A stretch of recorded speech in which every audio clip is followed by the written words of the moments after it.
Paggawa ng rice hull carbonizer.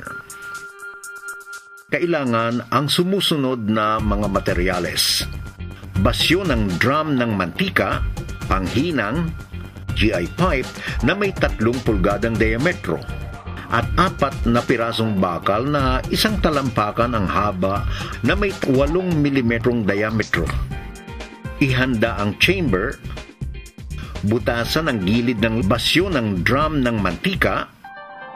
Ang bawat butas ay dapat may 3.2 cm ang diametro. Gumawa ng 9 hanggang 12 butas paikot at 4 na pababa. Buksan o alisin ang takip sa isang dulo ng lata. Sa kabilang dulo naman, gumawa ng butas sa gitna para sa pagkakabitan ng simburyo o chimney. Idugtong ang chimney sa nakahandang chamber.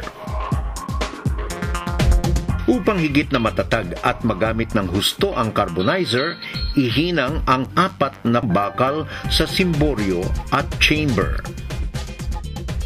Maaari nyo nang gamitin ang rice hull carbonizer.